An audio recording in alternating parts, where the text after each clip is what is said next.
You know that feeling when a global crisis hits? The 2008 meltdown, a pandemic, a major war. It just feels like pure chaos in the markets. Everything goes haywire. But here's the thing. For a trader, or really for anyone with money in the market, there's one question that cuts through the noise. Do all these crises actually shake the markets in the same way? Let me put it another way. When the world starts to panic, is every single part of your portfolio, your investments, at risk in the exact same way? Well, the answer might actually surprise you. Today, we're going to dig into some fascinating research that gives us a data-driven playbook for the next time a global shockwave hits. And our guide for this journey is Abbas Hamadou Kieni. Now, this is a researcher with a really unique background, blending financial math, public health, and some pretty advanced statistics. It's his work, published in the Journal of Economic Studies, that gives us the hard data we've been looking for. So, to get these answers, the study needed a real-world laboratory, right? An economy that's really open and connected to global events. And they found the perfect one, Ghana. Its deep ties to global trade make it an amazing place to measure how these external shocks actually ripple through a financial system. Okay, before we dive into the results, a little bit of context on Ghana's currency, the cedi. You could say it's had a bit of a roller coaster history. There have been stable periods, sure, often with international support, but also some really sharp drops that even led to IMF bailouts. And you know what? This natural volatility is exactly what makes it such a sensitive barometer for what's happening in the world. All right, let's get to the main event, the verdict. The study looked at three totally different massive crises: the global financial crisis, the COVID-19 pandemic, and the Russia-Ukraine war, to see how they affected two key markets. So, you've got the foreign exchange, or Forex market. That's the cedi versus the US dollar. And then you have the Ghana Stock Exchange, representing the country's biggest companies. The big question is, do these two pillars of the financial system react the same way when things get crazy? Let's start with the currency. And wow, the difference here is just stark. Look at this. The global financial crisis, that sent the cedi down a significant 17%. Now, COVID-19, you might expect a big hit, but surprisingly, the effect was way smaller, not even statistically significant. But the Russia-Ukraine war, that was a whole different beast. A staggering 26% drop. Just think about that. If you were holding assets in cedi, that's a massive, sudden loss of value. And it was all tied to a geopolitical event happening thousands of miles away.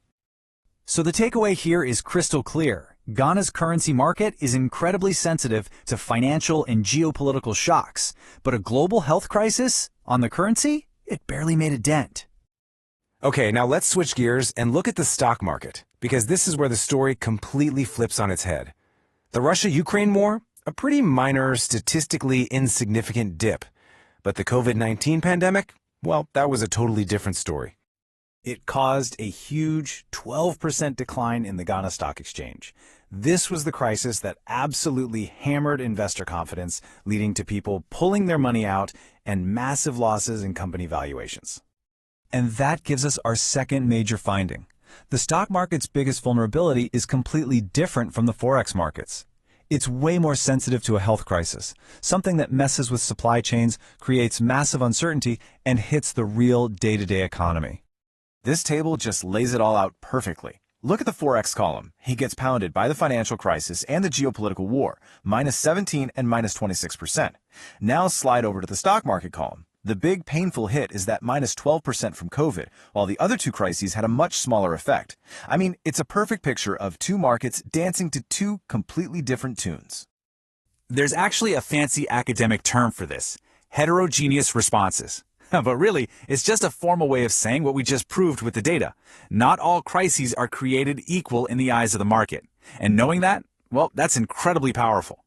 Right? Because if we know that different crises have predictable impacts, we can finally stop just reacting to chaos and start making smart strategic decisions. We can actually build a crisis playbook. So, for all you traders and investors out there, what does this actually mean for you? It means when geopolitical risk is heating up, you need to think about hedging your currency, using financial tools to protect yourself from losses. But during a global health crisis, diversifying your stock portfolio becomes the absolute priority. Basically, you tailor your defense to the type of attack you see coming. And for policymakers, the lessons are just as clear-cut. During financial or geopolitical storms, the number one job is to stabilize the currency. But during a health crisis, the whole game shifts to boosting investor confidence and keeping the stock market from collapse. And looking at the long game, the research points to a four-step plan for building resilience. 1. Make more stuff at home to rely less on volatile imports. 2.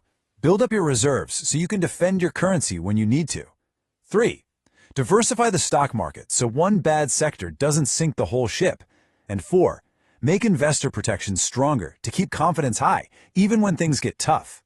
Because let's be honest, a new crisis isn't a matter of if, it's a matter of when. The only real question is whether we're going to be ready for it this time. The authors of the study put it perfectly. They say the key is building adaptive policy frameworks. In plain English, that just means we need strategies that aren't rigid, but can actually change and adapt to the specific kind of crisis we're facing. Look, if you only take one single thing away from all of this, please make it this. Not all crises are created equal. So your strategy, whether you're a trader, an investor, or a policymaker, can't be a one-size-fits-all plan. It just won't work. This research gives us a really clear pattern from the crises of the past. The challenge now, and frankly, the opportunity, is to use that pattern to be smarter and way more prepared for whatever the world decides to throw at us next.